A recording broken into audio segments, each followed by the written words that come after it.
Well, ladies and gentlemen.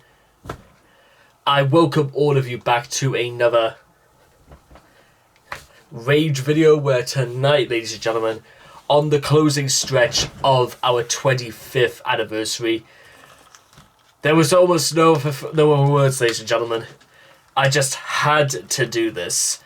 It was the highly anticipated new release from Metallica, and quite a lot of people were not particularly had mixed feelings about this, because you have to remember, the last time these guys came out with an album was 2016. Nearly 7 years later, we get Lux Æterna. Am I saying that right? Lux Æterna? I think we might be able to find out later on, but and I thought, like, personally, I thought Hardwired to Self-Destruct was cool. I thought it was cool, but it was a bit okay in my opinion. And then again, considering how many times I've sang and bowed and kissed the very feet of Hetfield, Lars, Kirk and Julio, it would not surprise me if we get something like...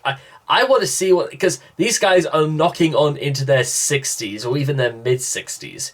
So what else is there they've got left to do? What else have they got to prove? You know what I mean? So if you guys want to check out the original video for yourselves, links will all be in the description down below, and especially for clocking it at just over 3 minutes. And let's wait and see. So, Lux Æterna in 3, 2, 1, and I'm almost too scared. Okay, I'll just do it.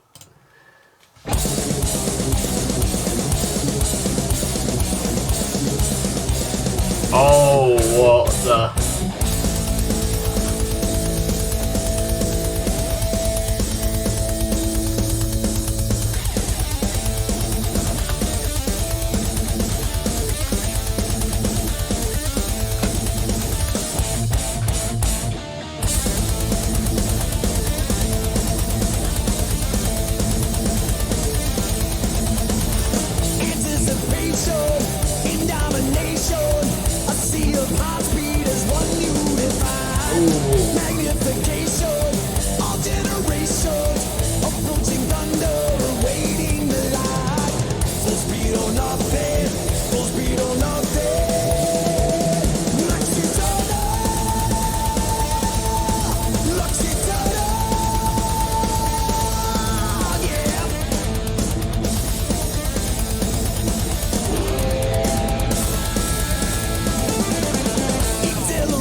we go, ladies and gentlemen. Lux Æterna by Metallica. Okay, maybe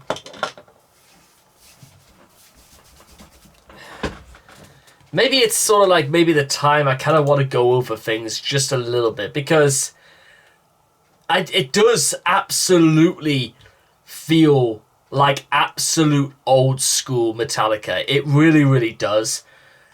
But at the same time, does that technically make it good? Because it clings on to, because for the very beginning, I honest to God thought it was like almost like a rehashing of Hit the Lights. But mind you, with that being said, if you remember anything at all about how Hit the Lights began, because that was when these guys were about like 18 years old. And the problem is that, but that's how it was back in 1982, or it was either, in either 82 or 83. 83, okay, yeah, fair enough. But, so 40 years old, ladies and gentlemen, 40 years on, it does... But the only thing, I will absolutely say this right now, ladies and gentlemen, about what I really do like about Lux Æterna, is that it certainly feels a little bit more... I could certainly tell what they were going for. They sort of wanted to go for almost like a return to stuff like Load and Reload, because if nothing else, Load and Reload had a lot of very interesting ideas. It's just sometimes the concept was way better than the execution. But in here, ladies and gentlemen, we almost get like a remastering, almost like a restructuring of all this. This isn't like in Saint Anger, where a lot of the ideas that were revolving around the problems the band had in 2003, they were absolutely prevalent, yes. But again, does it technically make it a good song, knowing that about the context of certain things? Not necessarily.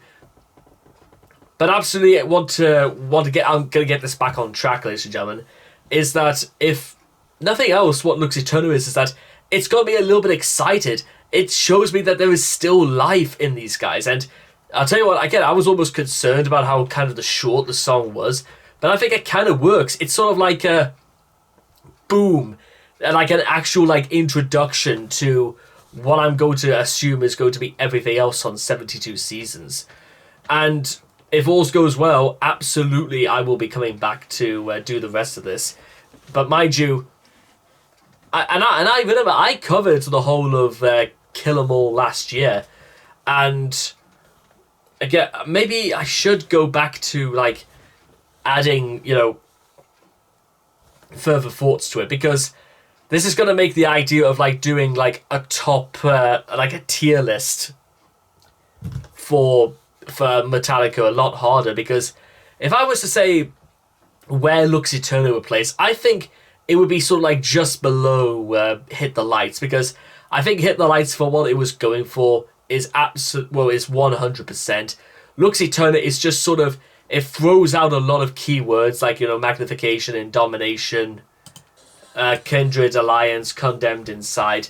It seems to be a lot about like conflict, almost more than anything, about things that are going on inside and outside a person, never alone for the feelings alike. So is it like you're abandoning an old way of life that didn't respect your opinions, and instead you were going for a side that meant that you absolutely were going to find the sort of people that were going to be on your side all along? Approaching thunder, awaiting the light. Yeah, exactly. I think this is all about like conflict, ordeal, and you find peace and eternal happiness on the other side. A bit like that strange euphoria you get after a long hours of vomiting. You know what I think? And I'm not saying whether that's good or bad. It's just, I'm saying that is just a thing that happens. So anyway, I'm still heavily anticipating the rest of Lux Æterna. It's going to be interesting to look back on it, considering the opinions I have on Hardwired to Self-Destruct. But let's see where we go. Let's see, there's still life in the old dog let. So, thank you so much, guys, for enjoying for watching and probably enjoying my reaction video to Lux Æterna by Metallica. Please also make sure to leave all your thoughts and comments in the comment section down below. And let me know what you guys felt of Lux Æterna. Do you think it's like a throwback, or do you think it's just a carry-on-ness from Hardwired to Self-Destruct? And I will hope to see you guys again in the next video.